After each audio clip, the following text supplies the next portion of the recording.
And we're live. Hey, everybody. We're in the same place this week. We're actually physically here. That's special. That's all special effects. We're green screened in. Actually, keeping it Muppet related. Ooh. You know, Elmo's World. It's always Elmo's World. We're just looking at it. Elmo's World. Christine and I and Jackie were on the set one day when they were shooting Elmo's World things. Yeah.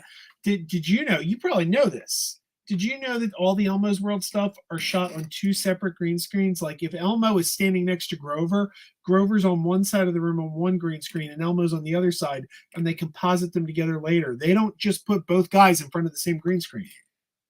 I don't know why that is. It seems overly complicated, but I assure you that's what they do. I heard about that with Fraggle Rock. They would have the Gorgs like performing over here and the Fraggles doing the green screen at the same time, but the Gorgs would be performing, their piece. So it would be almost, it would be less to do. How do they interact? Because it's happening at the same time. They're performing it both then, but green screen. Yeah, like we were watching Eric Jacobson with Grover on one side of the room. And Ryan Dillon with Elmo on the other side of the room, and he was picking up the arm and going, I'm touching your ear, and making him touch Elmo on the green screen, but they're across the room from each other. It's like a weird ping pong. Your head's not gonna go crazy. Yeah, it was wild. All right, so guys, this is the second Muppet Talk with Joe and Chris. I hope the audio is okay. Usually I use an external mic. We're using the internal mic on the computer because both of us are here because y'all saw how his audio was last time. Right, so we're trying to rectify that. We're trying something different. Hopefully it sounds okay. Here Everyone, in person. Let me know how it sounds. So we've got a couple people in the chat. John Hickey is here. Good to see you, John. Rush fan is here. And we've got a couple guests that are going to be joining us tonight. And my shirt is appropriate. Normally I put a Muppet shirt on when we do this. And you see Chris put a Muppet shirt on. I have a Star Trek shirt on today, and that is appropriate because our guests today are Jarman and Steve, who have one of the weirder podcasts, but it's almost like they made a podcast just for me. It's like they were like, we need a podcast with an audience. Like, who do you want for your audience? This guy Joe in Philly. Like that's our audience. This guy is obsessed with Star Trek and the Muppets. But they do a podcast called Muppetrek where they compare and contrast episodes of Star Trek and the Muppet Show in order. So they go by the Muppet Show chronologically and all the Star Treks, and now they've obviously there's more Muppet shows than original Star Trek. Right. So they're continuing on with the animated series, and I guess they're going to go on. We can ask them. We can ask them where they go next. Well, I don't know. They're in the animated series. I listened to it today. They're in the animated series now. But we want to see where they're boldly going. Yes, we want to know where they're. But we're gonna have them on in a little while to talk about how this podcast came about, because man, talk about a show up my alley. Star Trek and the Muppets. Anyway, Billy Bennett's here. Love that you have Guy Smiley. Absolutely. He's absolutely. In the back. I can pick his nose. Look. Lance Jackson says, hello, Muppet fans. I'm also a big Muppet fan. Scooter, Kermit, Ernie, Bert, Gonzo, Fozzie are his favorites. Good to see you. Thanks for coming.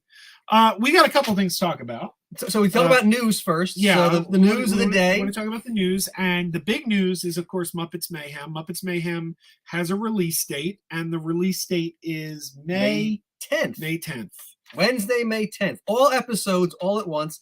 There are 10 episodes. They're about a half hour a piece, so you can knock that out in about 5 hours. Yes. So Wednesday night, cancel all your plans. Tell your significant others that you're busy, and you're going to sit there and you're going to rock out with Electric Mayhem on May 10th. And, like we had Gene Beretta here last month, and I got to say, that's the only thing I'm upset about is that they're dropping all episodes at once. I would rather weekly drops, because if there's one thing that's been proven over time, it's weekly drops are better for your engagement. The audience gets invested from week to week. Just look what happened with Picard.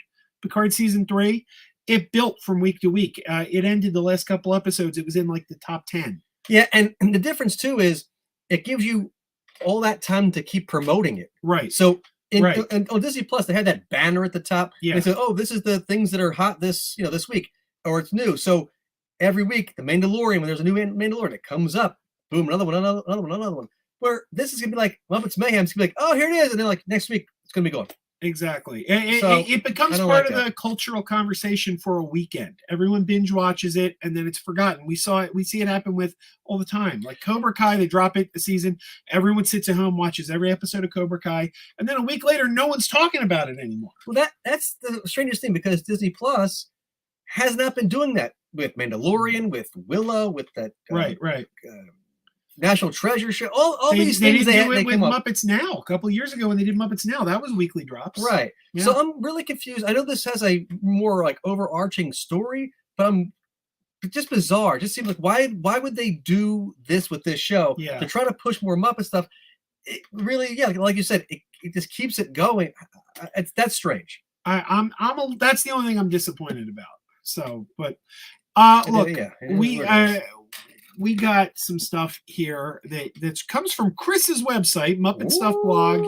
Go check out Muppet Stuff Blog, and we got actually we're gonna get to that in just a second. How do I change the? Okay, we'll figure out which one we got. So first, we're gonna do talk about that one. There you go. Okay. So speaking of things that are streaming. There's a new Henson movie has come out. Yes. Does anybody even know about this? The Portable Door is a new Henson movie. It just came on MGM Plus. I don't know who has that, but MGM Plus is airing this streaming. How old am I? Streaming this new Henson movie called The Portable Door. It just started, I think, last weekend. So if anybody has seen it yet, please leave a comment and let us know if you enjoyed it, if you saw it. I have not seen it yet. Obviously, I don't get it. I don't understand MGM Plus. Amazon just dumped a ton of money to buy MGM. So you just bought the MGM catalog. Why isn't this stuff on Amazon Prime? Like, what's the point of buying the studio if you're not going to put it up on your streaming service? Extra revenue stream. But is it extra revenue if nobody has the thing? Right. What impact is happening? Right. What's going on? You're already paying your Amazon Prime. You should use it wisely. But anyway, there's a new Henson movie out. There's no creatures in it as far as I know. I think it's more just live action. Obviously live action, but I think it's just more human characters. But I'm interested to know more. Hopefully I'll see it soon. And we can report back on it. But I just wanted to see if anybody else knew about it, because there's a new Henson movie that just kind of came and went without any kind of real fanfare. So, I didn't know about that until you told me about it. So I was not aware. The other big thing this week is is that the track listings? Yes. Okay. So the other thing is the track listings for the Electric Mayhem's debut album were announced. So Rock On is the first track. That's actually the theme song, I think, to the show, as well as obviously the Muppets Mayhem end credits. Those are the end credit songs. There's the cover. That's the cover. Well, that's the cover for the Amazon exclusive. Okay. That's the digital. So that's the standard digital cover, and then the Amazon exclusive limited edition vinyl. That's the one. We can scroll down there. Yeah, that's that one.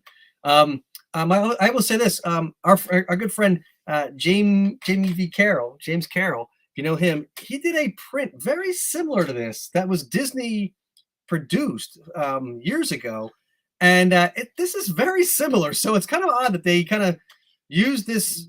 It's not odd at all. It's not odd at all. Disney does this all the time. My good friend, Mr. Tom Whalen, did an Avengers art print, and about 2 years later, the movie, and it was done, licensed by Disney. Click on that one while you. I think if you click on the image, everyone can see it a little bigger. I think. There we go. Yeah, but my friend Tom Whalen did an image license for Disney of the Avengers. And the layout of the art, a year later, Ant-Man and the Wasp came out, and the movie poster was the exact same layout as Tom Whalen's art print. So that's not an un-Disney thing to do. Very interesting. I mean, he did a great job before, but it's like you could have just used that. You already own. You don't even. Why even pay another artist? Why even? Right. Why? That's bizarre. Anyway, so that's the cover. It's kind of funky and psychedelic, and I'm digging it.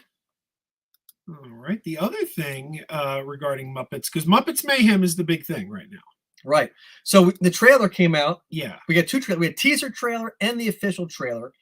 And so there was, in 3 minutes, I think it was, jam-packed with the cameos. They had this is just a small list of the cameos. We got David Bizarro, who's I think a Muppet performer. Rachel Bloom, she plays one of the Swifties. Rachel Bloom was a guest on my old podcast. She was one of the first guests before she hit it big. Like she had done a viral video. So what you're saying is she bloomed? She bloomed. She did a viral video in like 2008 called, I'm not going to say it because it's family friendly. She did a viral video called F Me Ray Bradbury. And we got her on and she talked about it. And we thought improv comic, she's going to be really funny. We'll like set her up for some jokes. She was totally serious. Like we couldn't get a joke out of her. But there you go. Maybe she'd like to come on and talk about her experience on Muppets Mayhem. But Nicole Byer, Sophia Carson, Tommy Chung, Billy Corgan, Stephanie D'Abruzzo. But Stephanie D'Abruzzo, she's one of the Muppet performers. That's not a cameo. I think she's on as herself, not as herself, but she's appearing. Okay. She's going to be there somewhere with her actual face show, not just behind a puppet. Designer Colton Dunn, Susanna Hoffs, James Hong, who was Big Trouble and Little China and all that stuff. Yeah. Jennifer Irwin, I can't even say now. Caramo. I don't know who that is. Ricky Lindholm, who was Fozzie Bear's girlfriend in the 2015 ABC show The Muppets. So we'll see who she appears as of this. Okay. Jack McBrayer, he's one of the not the Swifties. He's one of the other groups of fandoms. He's the leader of one of the groups of fandoms that the Mayhem ticks off somewhere. He's in the trailer. Arden Mirren, I don't know who that is. Nico Santos, Ryan Seacrest. That guy is everywhere. Joe Lo Trulio, he's a comedian. He's from the state. Yep, and Cedric Garbo. That's just a few. If you scroll up a little more on that page, there's a whole the actual musicians is above that. So we get. You don't have names here. Okay. So there's Morgan Freeman, Ben Schwartz, Kristen Shaw, Danny Trejo. Danny Trejo's becoming a Muppet regular. Oh, absolutely. Yeah. He is a Muppet. I'm surprised there's not a hand up his butt. I mean, Motley Crue's Tommy Lee, DJ Steve Aoki, Chris Stapleton, Lil Nas X, Ziggy Marley. This is his at least his second, maybe third thing with the Muppets, because of course he wrote Love Power for Muppet Treasure Island. Okay. Zed, Deadmau5, Cheech, and Chong, Kesha, Charlemagne the God, Paula Abdul, Kevin Smith, and Weird Al.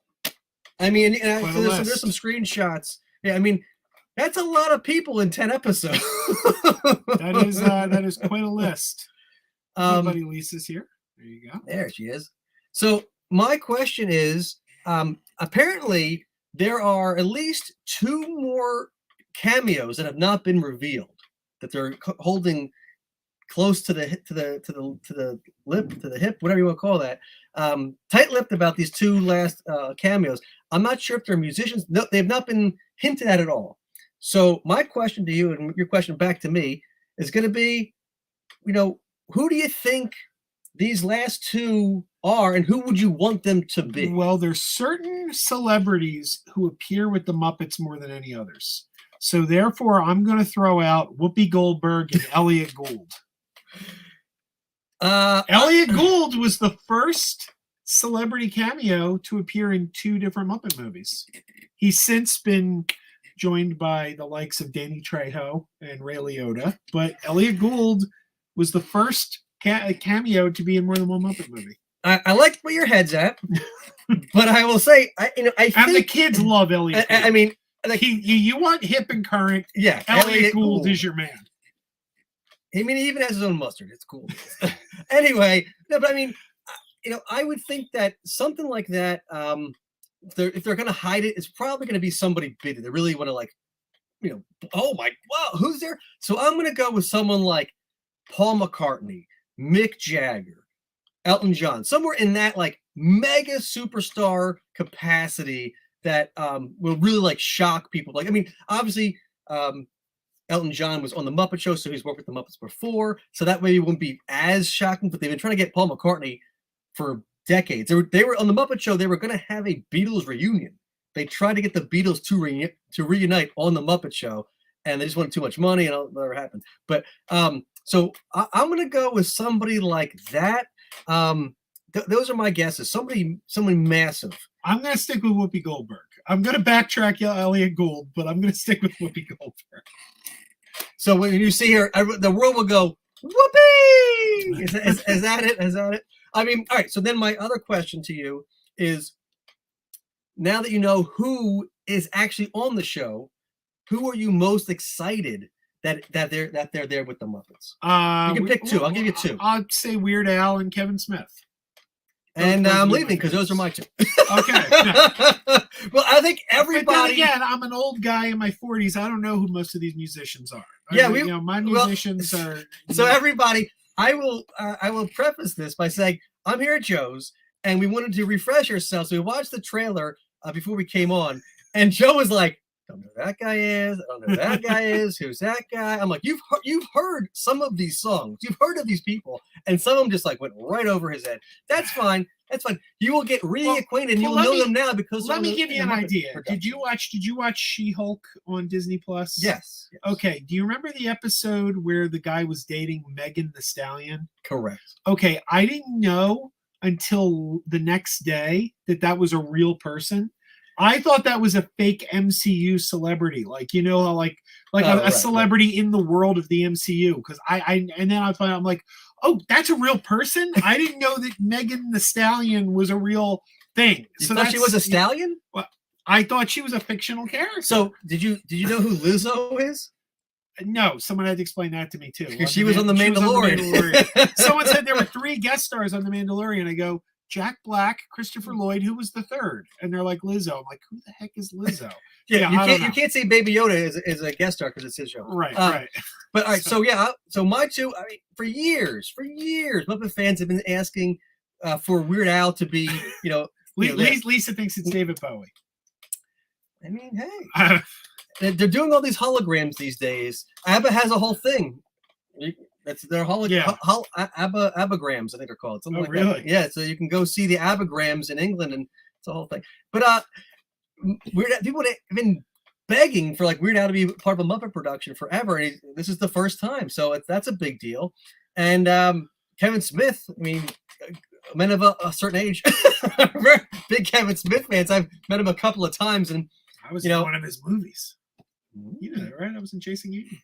In the background, right? Way in the background. in the Comic-Con scene or something? The hockey game. I was in that's right. The crowd. That's right. I was in one of his movies. Which one? No, just watching it. No, you went. Oh, you were. I was just watching it at home, and I put myself next to him. Like, there's me. But yeah, so that's awesome. Those are my two. I am super happy to see join the Muppet world. All right. Our guests are waiting backstage, so I don't want to leave them waiting. We have one more long. thing though. Yeah, we do need to talk, and this comment came up, and I purposely skipped it until we got to it. But Rush Fan asks, where would you rank the Harry Belafonte episode of The Muppet Show? Is it one of your favorites? And that is a very, very appropriate question, because we were going to discuss the passing of Harry Belafonte. Harry Belafonte died just yesterday, and he was on one of the most memorable episodes of The Muppet Show.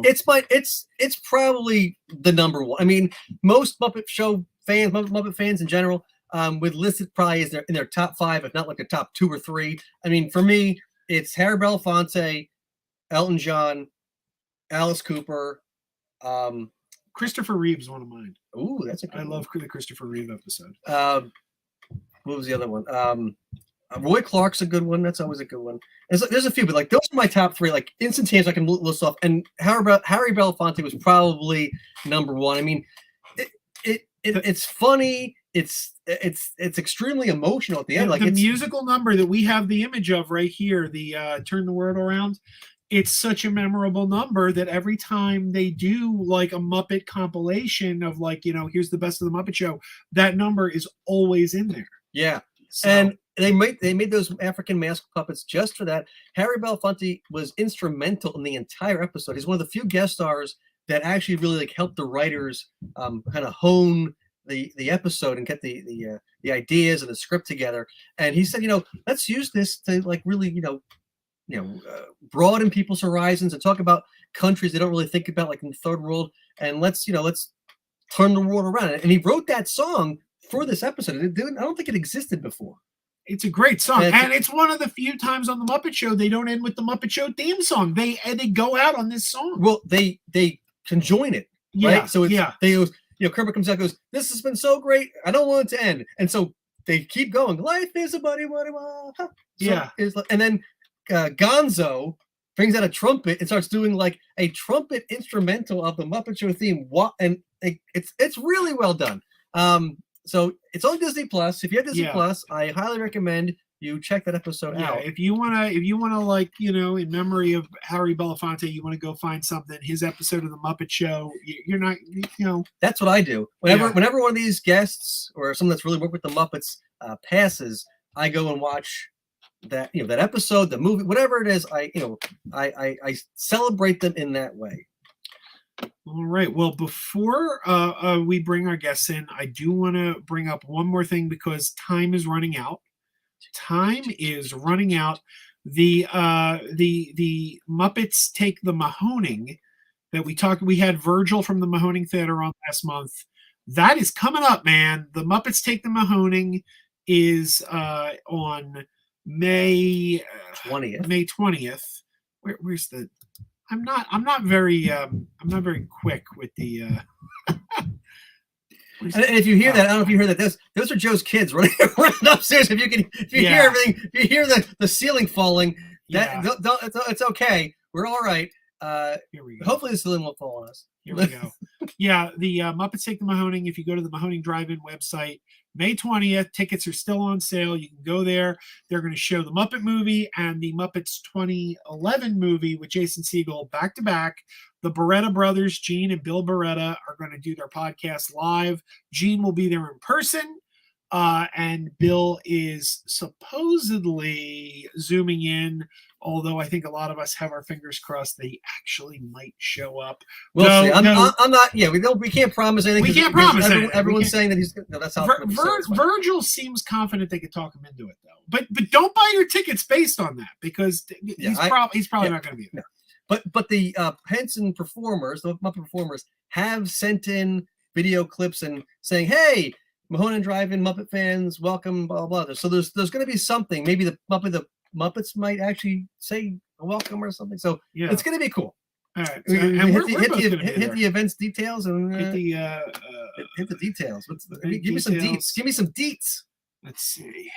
Deets. Why did it not carry over? I'm looking at the. Didn't deets. Yeah, what's going on, man? It didn't deets.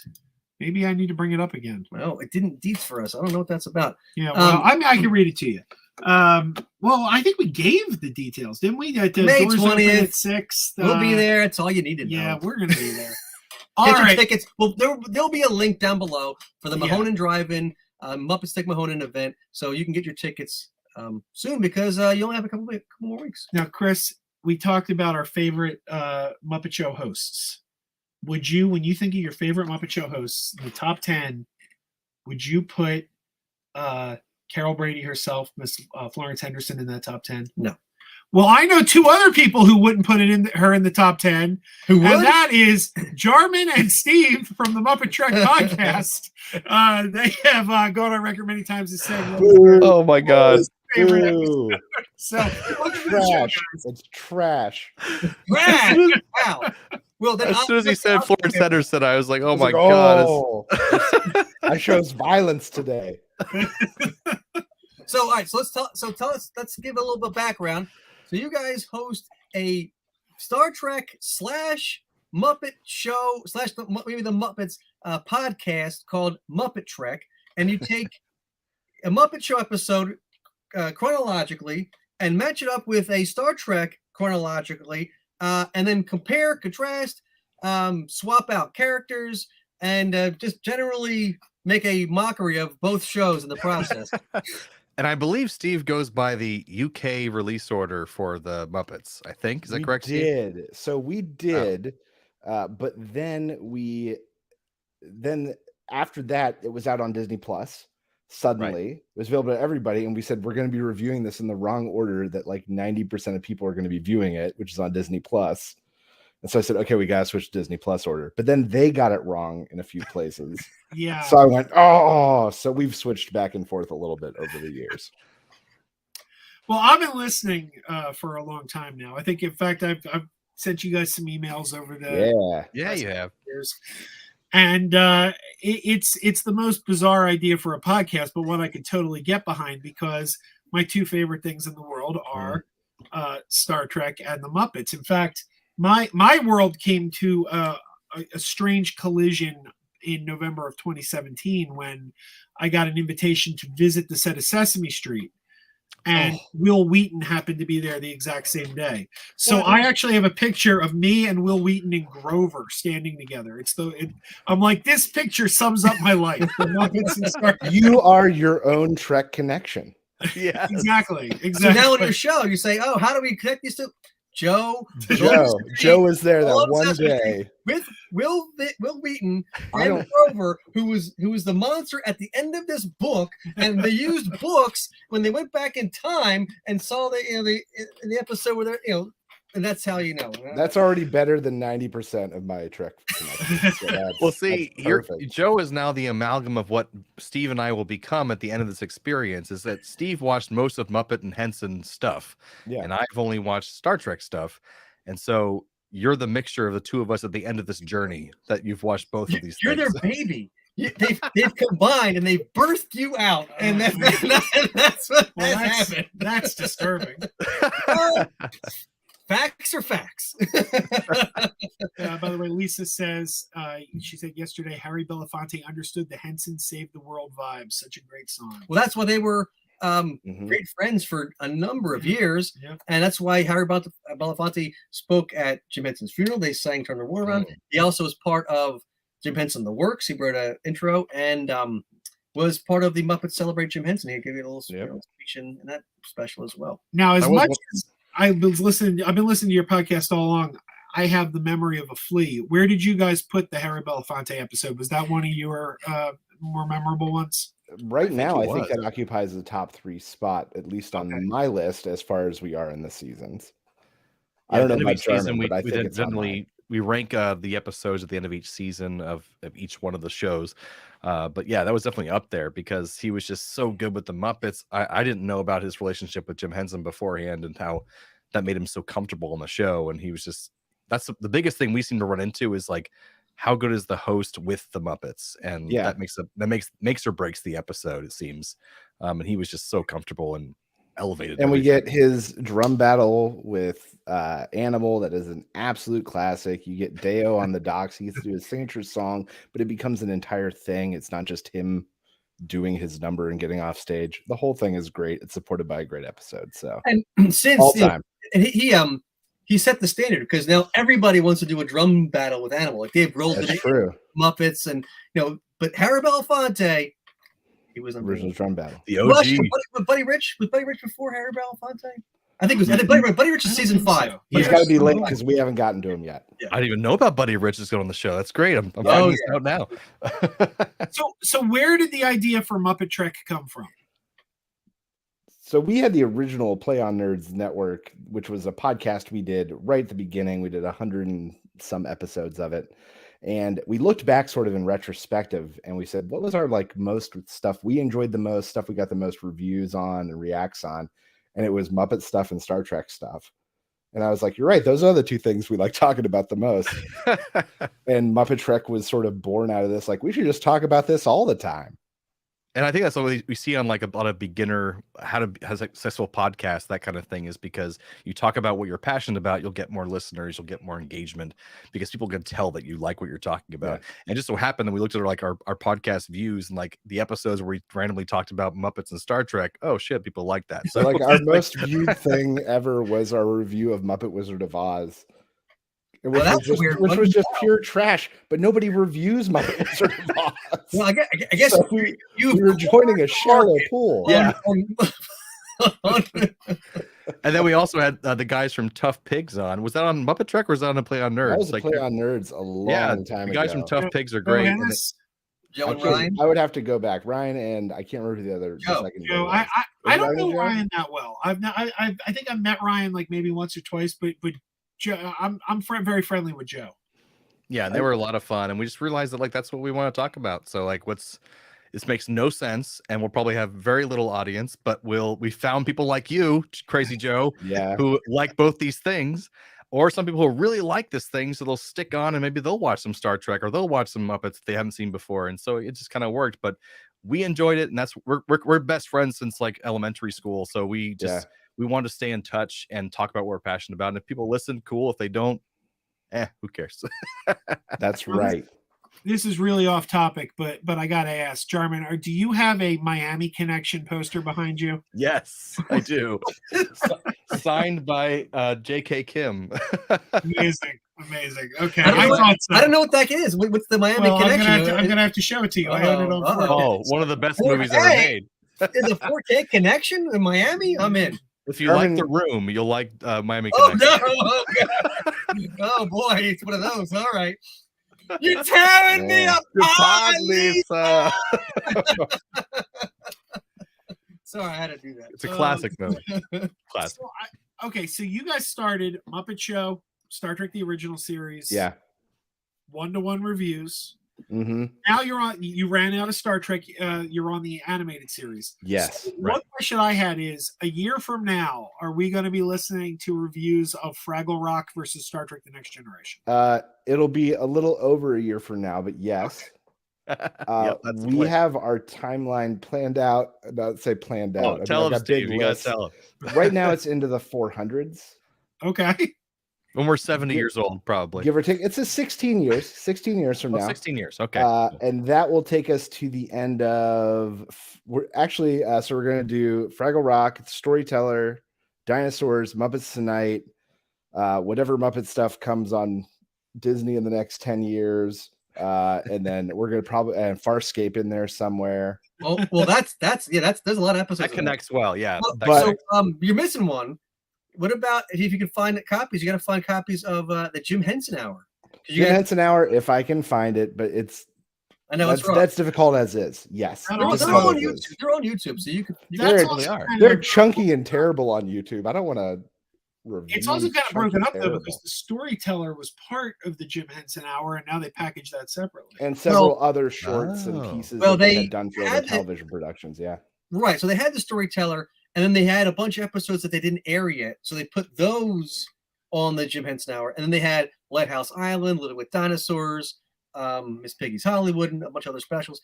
And it's like those other specials, Dog City, it didn't have Muppet characters. They just did not do well. And it's like, I don't know why they even bothered with those. Like, I just don't even understand. And we'll probably review them somehow. We'll find out. Well, Little with Dinosaurs and Lighthouse Island are on Amazon. Okay. Separately, they're on Amazon Prime, and I believe Dog City, the movie, is too, but that's without the Jim Henson Hour framing segments. That was released a DVD. So maybe so much Henson content. And Song of the Cloud Forest. That's another Jim Henson Hour special. Ooh, have you seen that, Steve? Oh yes, of course. Oh well, excuse me. Who do you think you're talking to? You shame me in front of these people? How dare you? Well, we found that we need a lot of Henson material to cover all the Star Trek material. Yeah. There's over 800, 900. So with everything I just listed and some other stuff, we're like 10 to 15 episodes into Voyager. Right, there's so many Star Trek episodes. You got Next Generation and Voyager and Lower Decks and Enterprise, Discovery, and what's the other one? Strange New Worlds, Picard. Yeah, there's a lot of stuff there. They'll have a Geordie show soon, and I'll have a Worf. He'll be a Worf on the wharf. It'll be a Wharf on the wharf show. with the seals. Yeah. Yeah, exactly. But yeah, so Well, we have 16 that'll years take us to out finish about this. 16 years. Yeah. Yeah, so Right now we're at about 16. that means they'll have a lot more time for more Henson material to be materializing till we can compare these episodes. Yeah, sure. Well, there's a new season of Fraggle Rock coming. So. Right. That's right. Season 2, that's Yeah, new Fraggle Rock. There'll probably be like a Farscape reunion, couple seasons. Yeah, like a Christmas episode or something. Yeah. Peacekeeper Wars. There's a ton of streaming services that need content, so everything will get a reunion eventually. The live action Muppet show with like actors when they redo it, it's gonna happen. Well, like yeah, well, mark my words. Where the Disney, when the Disney makes these live action remakes, and it's like, oh, now we're actually going to make Flounder look like an actual fish or Sebastian look like an actual crab. Yeah. They'll have an actual frog, be Kermit, running around and be like, yay, with his little flippers or something. Like much less likable. I did go in 1984 and see the Muppet Show on tour. Remember the people in costumes, of course. Oh yeah. Oh really? Yeah, Wow. It was like Sesame Street Live, but with the Muppet Show, and so like full people in costumes, like Kermit, and they did Muppet Show, Muppet Babies, and Sesame Street. I only saw the Muppet Show one. Wow. Actually, there was Fraggle Rock ones too. They had them at the White House Easter roll when they had the Easter egg hunt and roll. Yeah. They brought out Fraggle Rock full body characters. They were like no name Fraggles. It wasn't like the regular Fraggles. So apparently, I don't know if they did them for. But those would be some freakishly tall Fraggles. Oh yeah, they were Gorgified. Think about the Gorgs in that scenario. Right. Oh yeah. Yeah, that's. Are you proud of me, mommy? I see Lisa Suarez in the chat says, "Don't forget Muppet Babies," and we've talked about that. So we've discussed it. It's right now. There's not a good place to get them that isn't like janky online sources. So maybe by the time we get past Fraggle Rock, it will be a real possibility. Someone will have it. But because the new one is obviously on Disney Plus, but the old original one, right? And I don't want to review new one. Right. You're traditionalists. You're perfectionists. You're not going to kowtow to the online the demands. Jump ahead. I will not break. No, but really, there's stuff in this list that I just don't care to review, and there's a lot of it because we're not going to review Bear in the Big Blue House either. For shame, right? Thank you. Shame. A lot of the same lessons as Star Trek. A lot of completionists. There's nothing we're not watching in Star Trek. Walks to the moon. I mean, that takes being place careful in with space. I mean, there's your connection right there. There's a doctor. I mean, damn it, Bear. Yeah. He's a doctor, not a pig. I mean, come on. It's the whole thing. So, but there's plenty of stuff that I'm not planning on doing. So, I didn't know this, Steve. I thought we were covering everything. See? Jarman, if you really want to dig this grave, we can. If you really want to commit in front of these nice gentlemen to doing a lot of stuff I saved us from, we can do it. I mean, we might have to. There's too much Star Trek. Well, if you're going that far, you start with the Muppet Show, but you've missed 10 years of Sesame Street already. And Sam and Friends. I'm sure all those episodes exist. You have a lot of Sesame Street, and before HBO Max yanked them all. Yeah, they were all on HBO Max, but David Zaslav saw fit to remove them all. Yeah, and like a dozen episodes of Little Muppet Monsters we could do. Off air. You say Little Muppet Monsters? Little Muppet Monsters, yeah. Ooh, there's only three episodes on YouTube. You can find that.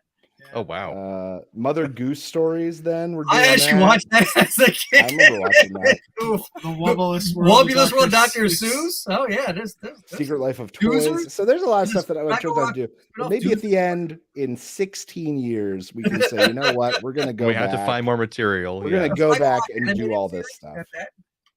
Oh yeah. Because by then I just might be dead. So then you're gonna have to worry about this crap. You're gonna have to do like Muppetrek The Next Generation and pass it on. Right. Oh yes. So your show, you always you always try to find the connections between the episodes. Your old reliable is of course The Love Boat, but it's so good. How hard is that? How do you go about trying to find the connections? Do you just IMDb? So Steve, Google, IMDb. I'll go through where I'll like type in the name of the host or the guest that week, rather, and then I'll type in blank William Shatner. All right, and then I go Leonard Nimoy. All right, and I literally run through the list until I find something. Every now and then, I'll go to their IMDb page, find some bigger movie they were in, and then just look for peripheral people and hope to God that they were in a Star Trek episode, like, you know. And that's the thing. A lot of these, so many working actors have gone through Star Trek that it comes up pretty often that you can find, like, oh yeah, he was in that thing 20 years ago. That's so weird. And I have it here. I love that. We're gonna get copyright strike for that. Watch out. Oh yeah, sorry. I'll turn This hasn't, so we haven't Less gotten a than good 10 Love Boat in a while. I feel like it was more common in the earlier seasons. True. Yeah. Now we're getting out of the Love Boat era. We should just say, these guys, you're only doing Muppet TV series to control. You're not doing Muppet specials. Yeah, because Lisa said Cinderella. So when I was mentioning Song of the Cloud Forest and Dog City and Lighthouse Island, they were part of the Jim Henson Hour. And that's why I mentioned them as, even though they're like separately. Every 50 episodes, we do one of the movies, and we do movie and Star Trek movie. Ooh. Mm-hmm. So with 100, we'll do Wrath of Khan and Caper. And Caper. And so I think that after we get through the movies, which will run out somewhere in the 300s, like 11 years from now, somewhere in there we'll run out, and then we can go back and start handpicking some of the specials and the one-offs, I think. Well, what about Star Trek II, The Wrath of Grodin? Charles Grodin from the Caper. Grodin! I love Charles Grodin. He can do no wrong. But you know what the kids love, though? The kids love Elliot Gould. Kids love Elliot Gould. He's very, very popular with the kids today. I mean, if anyone will get the kids butts in seats to watch Muppets Mayhem on Disney Plus, Elliot Gould. It's a golden cameo. A golden cameo.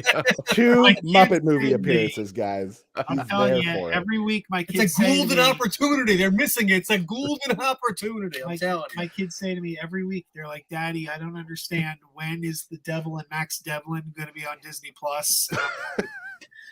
I'm sorry, kids. They're on hunger strikes upstairs as we speak. Come on, Disney Plus.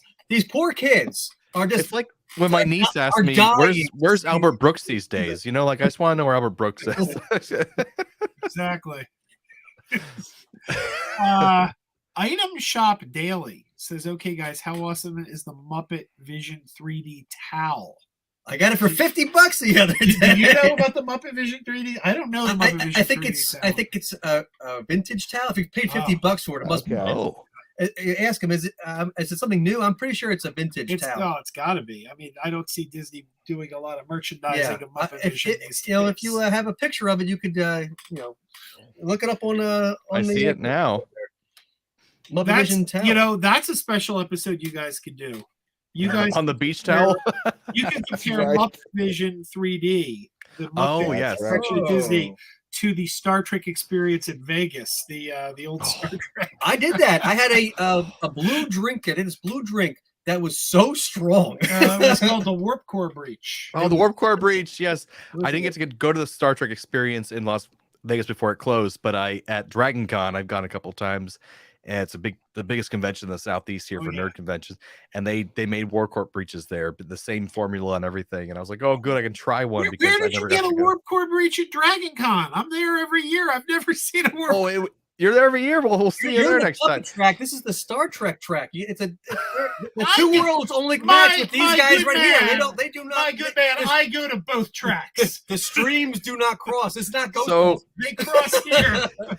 It was one time at a party with this guys who were on a thing called the Trek Cast. I don't know if you were listening to that a while back, but he was a bartender at the Star Trek experience. Yeah, and he was there one year, and there was some kind of party. It was like a Klingon party thing that was going on, and their podcast is gone now. But I love listening to that podcast. It was fantastic. I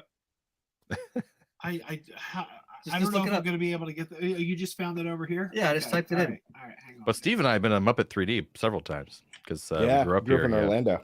Yeah. Oh, okay. I mean, that's just such a classic. It was wonderful. I'm of the opinion with Muppet Vision 3D that I in no way want them to take it down or change it per se. Update it. But I am of the opinion that they could do a Star Tours kind of thing with it where you didn't know which one. You could have a couple of different versions. And so when you went in, you'd be like, oh, which one am I going to see? So that way it might draw people in more because I want to see a different one. So you still have the original one, and then you'd have other ones. And all they have to do is update the animatronics with like a different track, because they would still, interact in in some kind of fashion. Maybe they could add a different animatronic behind Bean or something. I think they would have to replace every animatronic to do anything like what you're describing. No. Have you seen the Muppet? No. Do you remember the Muppet Vision 3D animatronic? Oh yeah. Chandler and Waldorf are just. They were very old. That's true. If you're describing multiple scenarios, it would no, he means like the 3D ride, like you're just changing the video. You don't have to change the actual. But it interacts with the whole auditorium. You would have to change stuff. That's true. Yeah, you change it. Add some other things. I don't think it'd do too much. My other opinion is they should move that whole thing to the other side of the park and let Star Wars just take over from Star Tours down to Galaxy's Edge and move them up to the other side where they used to have the animation studio and all that stuff. And because there's Star Wars over there too. Get that Star Wars out of there, swap them out, and just give Star Wars that whole section and just be done with it. And move the Muppets. Don't get rid of Muppets. Just move them to the other side so they have their own place. It's not like sandwiched in between Star Wars. It just doesn't make any sense. That makes sense. I still haven't been to the Star Wars land, even though I live 20 minutes away. I've never been. I've never been there either. I want to go badly. All right, so Jarman, you're in Orlando? Yes, I'm in Orlando. Oh well, Greg's Game Room is also there. You go. Hello, Greg's Game Room. Steve, you're a PA guy, right? You're here in Pittsburgh now, yeah, but I grew up in Orlando. Okay.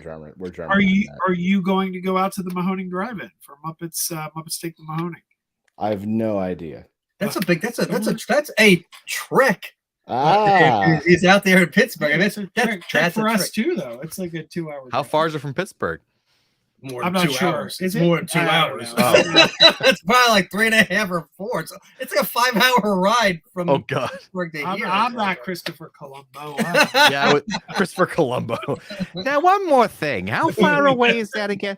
But he's got 2 kids, so it'd probably be too long of a drive. I covered this. I'm tired all the time. Yeah, I knew that too. But not tired enough to make a Muppet Star Trek podcast. That's right. We record every week. That's right. We try. Very animated tonight. Sorry. Sorry that I'm moving my hands. I am not squashing a little box. I'm out. I'm free, baby. I'm free. We got a $5 super chat from Strange Marvel Theories. Thank you, Strange. Thank you, Strange Marvel Theories. Do you have any strange Marvel theories? You should let us know. Everyone. Just hello.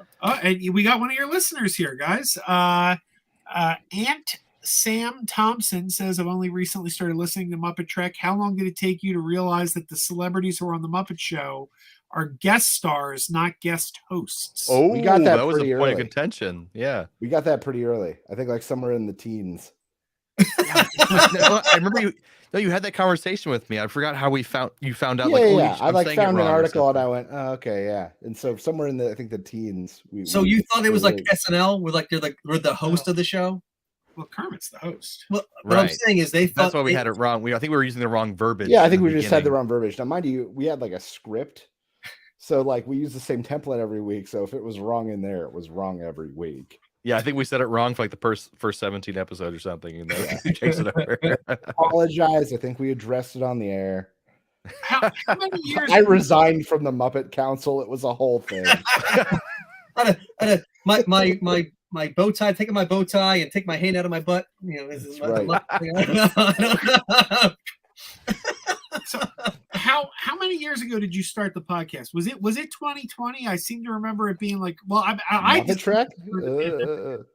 2018. Oh, really? I did come in late because I had a lot of back episodes to catch up on. That's a comic book term there. Rolling through the back issues. I like that. Yeah. But I think it might be on 2018 when we started, maybe 2019, something like that. Maybe. It was. I'm trying to do the math. I'm too tired. BP before pandemic. Yeah. Oh, we got some comments here. How do you guys feel about lips being changed into a mumbler for Muppets Mayhem? Well, He didn't talk that Well, much before. yeah, Let's not pretend he was a featured character, guys. Right. So for 30, 40, whatever years, Steve Whitmire was trying to make lips into this like Louis Armstrong kind of character. It's like really like I can't do it. Really kind of like deep voice. So he sung in. I think the first time I ever even heard his voice was Boogie in the Barnyard. I think that's a 5th season episode. Because he's only in the 5th season. Lips is only in the 5th season. Yeah. Of the show, and then he spoke in Great Muppet Caper, but you didn't see him speak. You heard him speak, but you didn't see him speak. He says, "How about a little traveling music?" When they start doing Nightlife, that's Lips saying that. And it says "and me" at the end. He spoke a lot. His main speaking role was the 2015 The Muppets.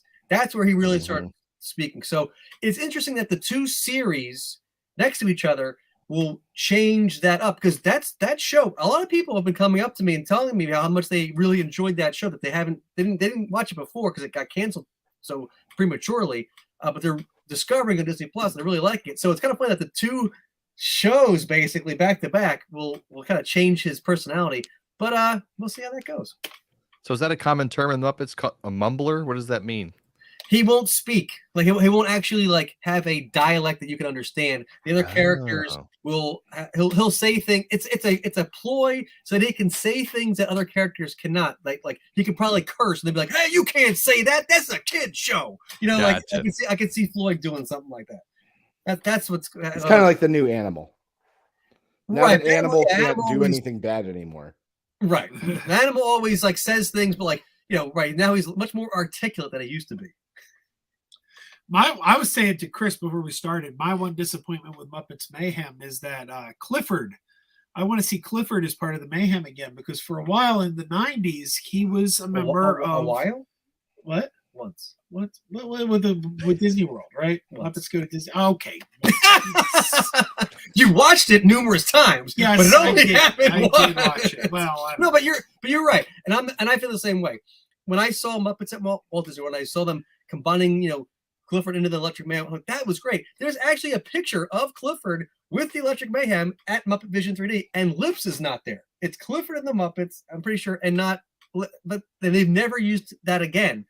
And Muppets Tonight, for whatever reason, really didn't feature the Electric Man because a lot of the other performers weren't there. I'm not sure what the deal is. That was just a mess, because they really should have had much more Electric Man, but they sadly, Bill Barrett hadn't taken over Dr. Teeth really, or Rolf, or any of those characters yet. Oh, so. That's Clifford. I was trying to remember who Clifford was. Clifford is the host. Hey, I'm the resident non-Muppet expert. Clifford is, maybe we could bring him up on the screen. I just found him too. Yeah. Yeah, your homie made a foamy. Yeah, he joined They- them for they brought rock it and up rolling some around the other- world. It's a classic. Some other show, I don't know if it was Rizzo or some other Muppet thing, I think it was, used that line. I'm like, that's Clifford's line. Your homie made a foamy. That's messed up. You're stealing your own jokes. Where's?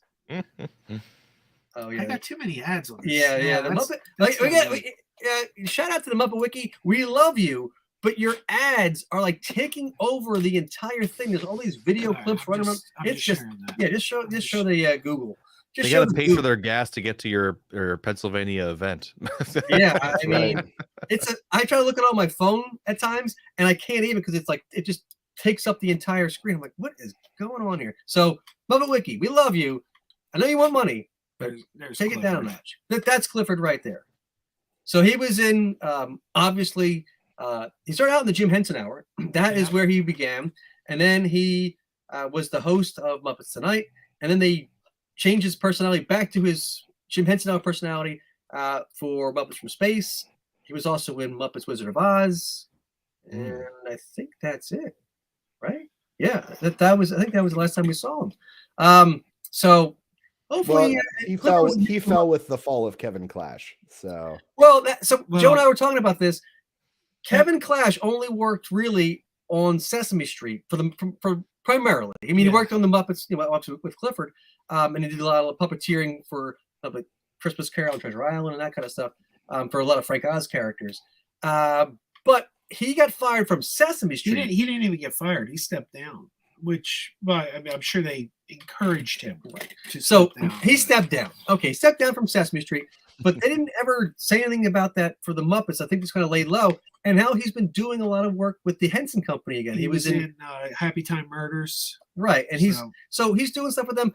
I have a feeling, the Muppets themselves, Disney never said anything about Kevin Clash. That controversy was 15, 20 years ago now at this point. And to those who don't know in the audience, Kevin Clash was... Do we really need to bring this up? No, we don't need to bring it up. I just want to say that he was innocent. All those charges were dropped. Because the news is very, very big about telling you when somebody gets accused of something. They're not very big about telling when the person is cleared. So a lot of people... I actually didn't know he was cleared. That's interesting to know. I did not know that. Oh, yeah. That was somebody looking for a payout. But all the charges were dropped. So, but yeah. I mean, I'm glad to hear it. I'm glad he didn't do that, but yeah. But the way I always saw it and the way I always read that with him becoming more involved, Kevin Clash's huge success as Elmo, was that I always read it as Jim was planning on handing over sort of the lead role to him. Muppets Tonight, I always read as sort of that tryout for him to become the new Kermit, for Kermit to step back, literally for Jim to step back. And then when the show bombed, I think that completely went off the rails. Well, twofold there. So Jim apparently had seen Steve Whitmire as the heir apparent because he needed a character. So he was always looking for a way to get Steve more involved. So that's when Rizzo sort of started to come up a little bit. Because even Muppets, when you look at Muppets at Walt Disney World, that is such an interesting special because it's a microcosm of what you see Jim doing and his vision for the characters that ultimately did not come to pass. Because as soon as that happened, he died like a week after that aired. Richard Hunt died like 6 months or whatever later. Maybe a year or so later, a couple years later. So those, it was just a mess right there. So once Steve Whitmire took over Kermit, they were looking like, okay, let's just maybe bring him back, and that was what they did with Muppets Tonight. Jim Henson had already been dead. Muppets Tonight came out in like 1994, 1996. So Jim was dead for 6 years, right? Before that, so he had nothing really. There was no plan about Clifford. He liked Clifford. He liked Kevin Clash with Clifford, and he wanted Clifford to be more of the group. But I don't think it was ever Clifford take over. I don't know, but my memory, one of my last memories of Jim that he did, and this is like one of his last television experiences, was him on Arsenio Hall. Correct. Yep. And who was he there to introduce? Clifford. Right, because he was there doing the Jim Henson Hour promo. I know, but so I think that's all those facts in my head lead up to the Muppets Tonight was going to be the handoff, and then I do think the Muppets Tonight was, Jim had just died, Richard Hunt had just died, and Frank Oz was stepping back to concentrate on directing. So I do feel like that show was an attempt to create a new batch of Muppets with a new batch of performers. That's true. Expand the pool. Yeah, and they did. I mean, you got Pepe. Pepe came out of that. I mean, everyone's favorite Seymour. Seymour. Seymour and Pepe, they're two of a kind. One's a little bit shorter and one has a big behind. I mean, everyone knows that. But of course, Seymour has lost his way. He got Happy Time murdered, I think, apparently along the way. His career fizzled after a drunken escapade or something happened with Seymour. But you got the Bill Beretta characters. So you got Johnny Fiamma. Pepe obviously was the biggest one of that. Bobo is still around. The bear, and Carl. Bobo, I think, is one of the best things to come from the last 20 years. Yeah, of Henson. I love how they always put Bobo with the bad guys. He's always with the villains. I mean, he is the shining light in Muppets from Space. Wait, the goat, the remote. I thought you said the goat. Okay, baby steps, sir. Baby steps. So I want to say to the viewers, if we're coming up at it's almost 9:00. We're gonna have to wrap this up soon. If you have any questions, we wrecked please this. Fire them out there. And if you're not listening to Muppet Trek and you're a fan of the Muppets and a fan of Star Trek, why aren't you? Quite frankly, I mean that's right. I will say for us Star Trek fans here, Greg's Game Room said, "Did Picard season 3 episode 9 and 10 wreck you guys as much as it did me?" And yeah, it was a lot. I only watched season 1 of Picard. You gotta watch season 3. And so here's the thing. This might be sacrilege to the Trek the Trekkies. Are we Trekkers, Trekkies these days? Either one. I'm accepting of either. Trekkies is the word Gene Roddenberry used. Right. So, because I'm fair. a That's 90s Star Trek fan.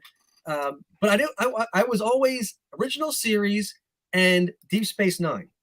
I really did not get into Next Generation that much. Really?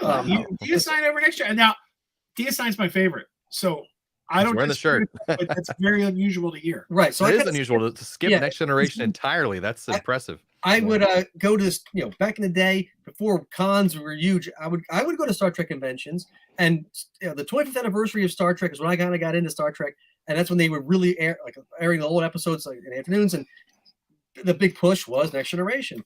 And I just didn't get into it because I was just starting to really get into the original. And I was like, I don't want this. And by the time I finished the original series, that's when Deep Space Nine started coming out. I'm like, okay, now I can, and I'm already too far behind. Like it was, it was syndicated, it was a lot of order. I'm not picking up from so this I can watch from the beginning, and that's what I did. There was no Netflix back then, basically. So right, exactly. Yeah, you had to jump in. But I did like the movies. I saw all the movies. I didn't like. I should say I didn't like all of them. I watched all of them. I did all the Next Generation movies. So I do like the characters. So when Picard came out, I was like, "Oh, this sounds interesting." So I did watch that. I really liked that first season. I just haven't watched the second two yet. The third season is it's very much like a love letter to the entire Next Generation era. Next Generation, Deep Space Nine, and Voyager. It references all of them. Yeah, pretty well. I did watch a little bit of Voyager, and I watched Discovery. I didn't watch the last couple seasons of that, but I did watch the first couple. I really like that, and I really New World is amazing. That's what I want to see because I got to the point where they just started introducing with a spoiler. I don't want to do two spoilers. Like, hey, stop! I'm going to watch this in 14 years. Yeah, don't spoil it. 14 years from now, we're going to do the whole thing about this. But where they split and like they introduce Captain Pike and he goes on off.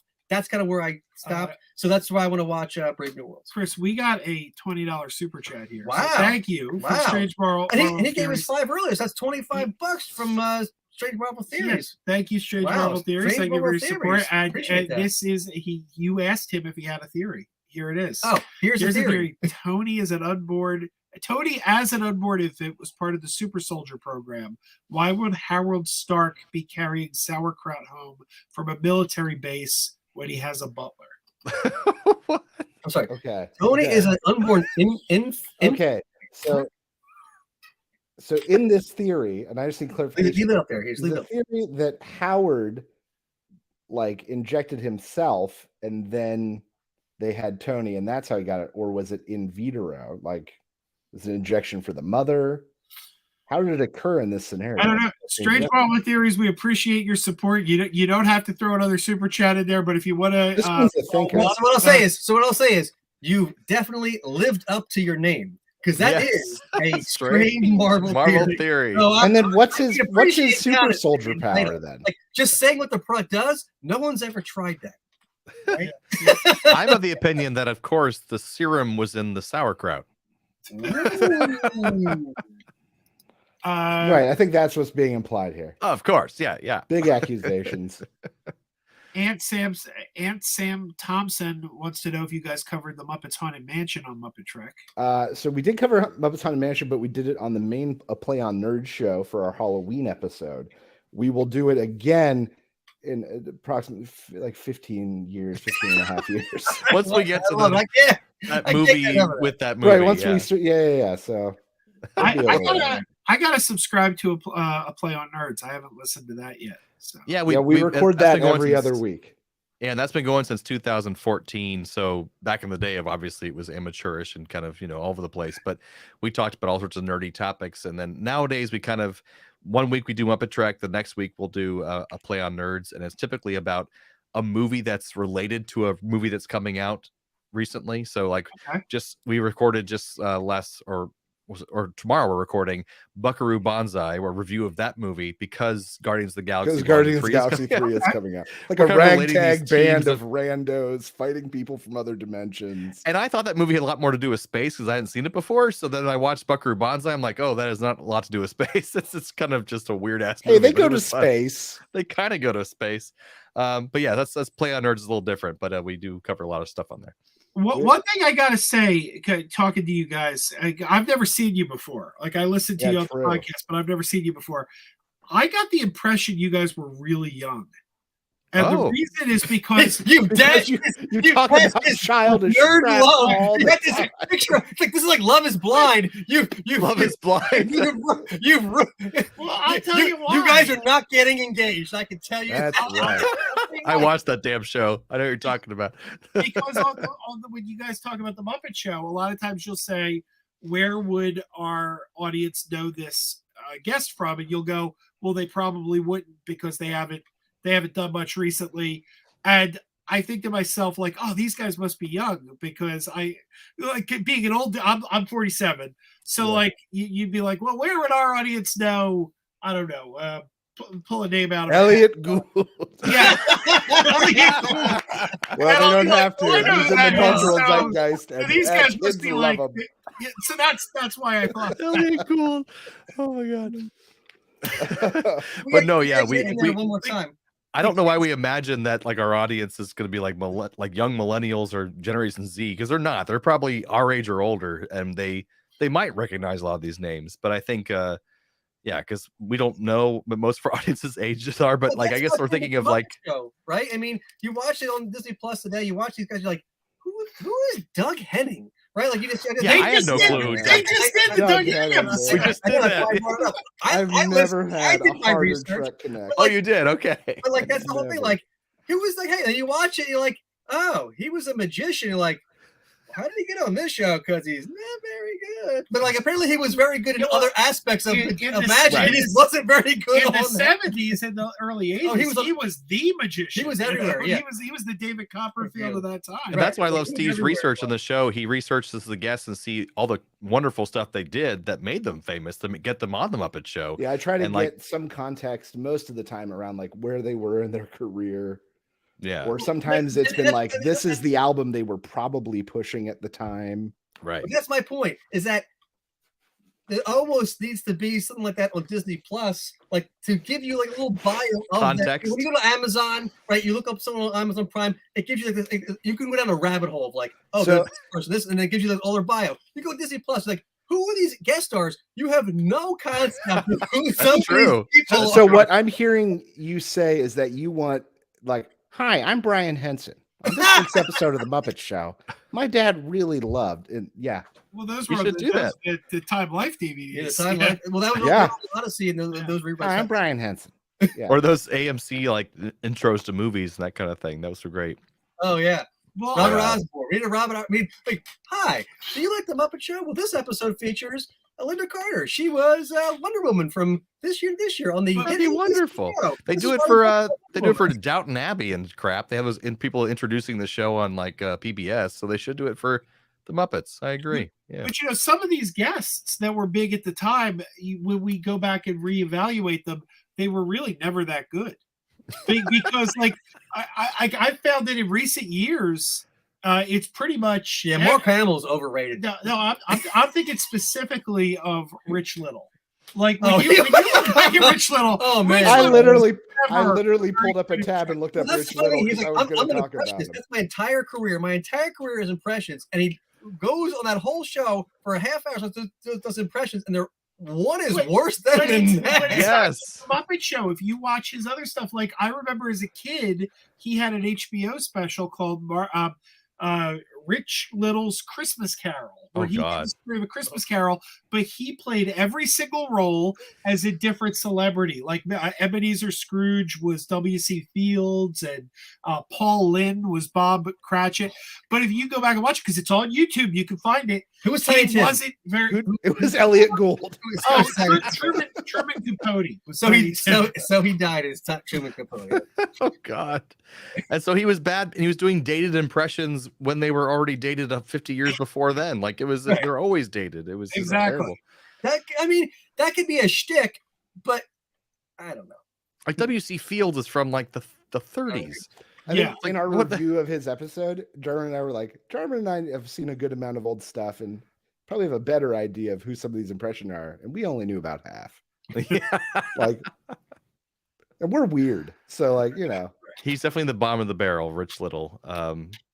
Yeah, I saw that Lisa Suarez thing you put up there, Turner Classic Muppet intros.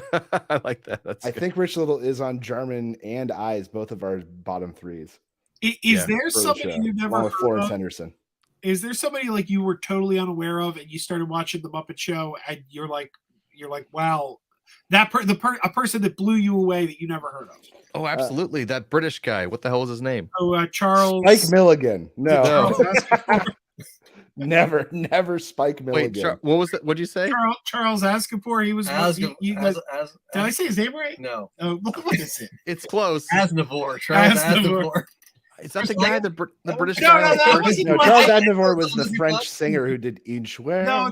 By the way, when you can't watch all the ones on Disney Plus. You got 2 episodes that are not on Disney Plus. Brooke Shields and the Chris Langham episode are not on Disney Plus, so you have to do a little research. And we'll put those last. We'll try to find them somewhere and put those last. That's a good idea. Brooke Shields is on DVD and of course YouTube. Chris Langham is just on YouTube, I guess. I have a link. I can send you guys a link. I have the. That'd be nice. Yeah, get the hookup, the Langham hookup. Steve, what the hell was that guy's name? Who? Pete Ustinov? Pete Ustinov. I had never heard of him. Okay. And then I saw that episode and I was like, that was amazing. I never heard of this guy in my life. I think it was Kay Ballard in the first season. Oh, so I was like, this is way better than I thought it would be. And I have no idea who this person is. This is you as adults seeing it for the first time, or did you watch it as a kid? And I watched it as a kid, but we're talking, when I got it on DVD for Christmas many, many, many years ago. Years and years ago. And then maybe watch through it once and then watch my favorites over and over again. And now we're revisiting some episodes for this. This is all my second first time in 10 years, second time in 15 years. So when you watch them for the podcast, you are de-virginizing yourself for the Muppet Show each time. These are completely. And me too, with most of the Star Trek stuff. Oh yeah, for Star Trek, you had not seen most of those. And even back in the Play on Nerds, when we first watched the movies, I had never seen any of the Muppet movies before. So that was the first time for all those. I was ashamed to call him my friend. As you should be. But I was like, how did I let you get away with this? So yeah, you gotta give when did you guys both get into the Muppets? When did you first start? When you were just I couldn't even tell you. It's been since I was born. Yeah, for me it was like Sesame Street is a little preschool. I had all the albums, the records, and they were on TV when I was a kid. So the Sesame Street, all the albums, we watched the Muppet Show. I think it was still on, but like. It was just the time I could remember. It was basically in second run syndication or whatever. But yeah, I mean, they had the Playhouse video series, the compilations. I would rent those all the time. We got a VCR that I could copy. I copied them because I would just watch them because we didn't have YouTube. We didn't have these clips, so there was no episodes really just on when you wanted them. So I learned how to work the VCR when I was like 5 years old, so that I could tape these things. I taped. Dark Crystal off HBO and Rocky Mountain Holiday with the Muppets. I taped that, Muppets 30th anniversary. This came on when I was like 5-6 years old. I figured out how to work the VCR and record them. No one else in my family could do that, but I was like, I am taping the Muppets. And I'm figuring this out, so I did. By the way, we got another $50 super chat for Strange Marvel Theories. He's just escalating here. Wow, man, we don't want you to go broke, man. Wow, we thank you.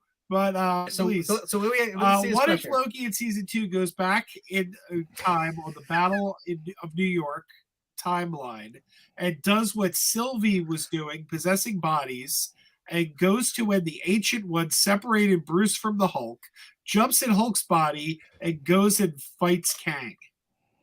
Man, I have a follow-up question. I think you just ruined season 2 of Loki. I'm out of here. I can't even. Marvel Theories. What are you smoking, and where can I get some? Can you Uber Eats and DoorDash? Yes, I will legally send a car for you. I think that's why he sent us all that money, so that we could Uber Eats and DoorDash. That's right. Pay him back the money, basically. DoorDash. You know what? Guess like it really impressed me on the Muppet Show that like I don't remember from a kid. I didn't know who they were. I'm watching the rewatch on Disney Plus. Shields and Yarnell. Like I didn't know who the heck these guys were, and they are. Their episodes came on, and I'm like, I like that episode. Yeah, Jarman did. I did not care for it. You care about that one? And what's her name? Is Yarnell's the woman? Shields Shields is the guy. I think she so. was Dot Matrix in Spaceballs. So yeah, I remember that. I didn't remember that. There's a connection. And I can make it even more of a Trek connection because the guy with the pick who says we ain't found shit is Tuvok. Oh yeah, damn. And Trek he's in connected. Star Trek, I think 2. No, Star Trek 1.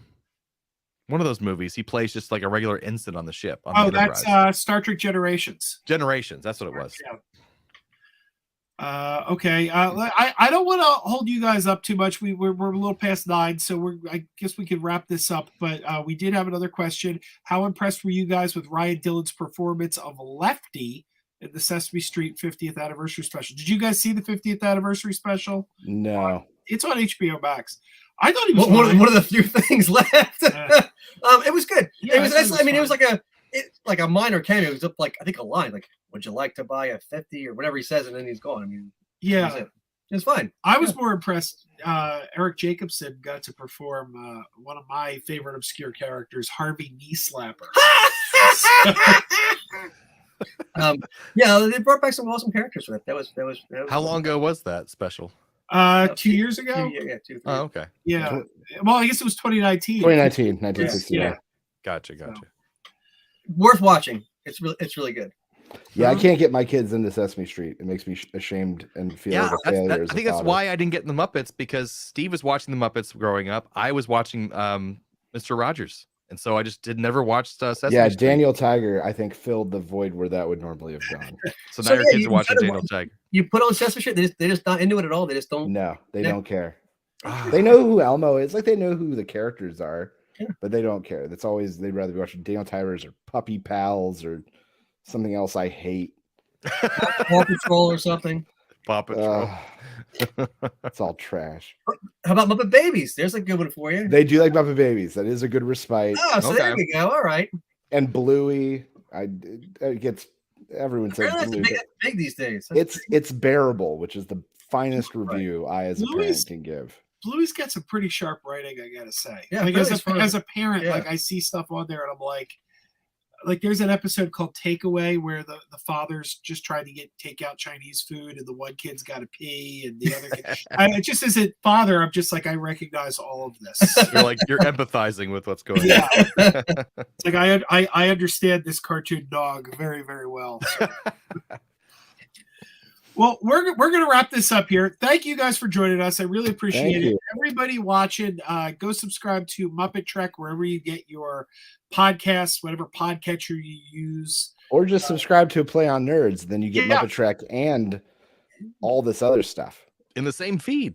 Oh, you can get it all in one feed. Yeah, we have a back catalog of more than 300 items on a Play on Nerds. I got to change my feed then. I've only been getting the Muppet. That's Either right. one's fine. We've got Sappy Crap. You can go back and listen to embarrassing stories about us in high school growing up in Central Florida. There's True. Real Opposition, which we did 2 episodes of. That was a good one. There's a lot of shit in there. Yeah, a lot of stuff. Oh, sorry, cursing. I don't know if that's okay in here. Jarman used to do Walking Dead reviews. Like there's lots of stuff. It's been a wide and varied past in Play on Nerds. All right, guys. Well, thank you. And, Chris and I, we're gonna end the stream now, but Chris and I will be back in about. Well, we were doing this once a month, but I guess we're gonna have to come back a little sooner to talk Muppet Mayhem because it's dropping. Yeah, May 10th. Very soon. May 10th. So either we'll do an extra one or we'll just do our month one somewhere around when it comes out. We'll figure it out. We'll figure that out. We'll talk about it betwixt ourselves. Just figure out your schedule for the next 16 years and it'll make your life so much easier. Wait. Write it down on a college ruled notebook and get it all together and we'll do it. All right. Good night, gents. Thank you for having us. Thank you so much for being here again. Thank you for being here. Everybody else, go subscribe to them. If we're on 3 streams right now. We're on MME, we're on Muppet Stuff, and we're on Krazy Joe's Concession Stand. So whichever one you may be subscribed to, subscribe to the others. Right. Subscribe to Krazy Joe. Subscribe to Muppet Stuff. Be sure to read the Muppet Stuff blog every day. We talk about all kinds of new Muppet news and tributes to fallen Muppet Show guest stars and ponder the significance of Clifford being part of the Electric Mayhem or not. We do all that stuff on a daily basis. All right, everybody. Keep wearing those pajamas. Have a good night.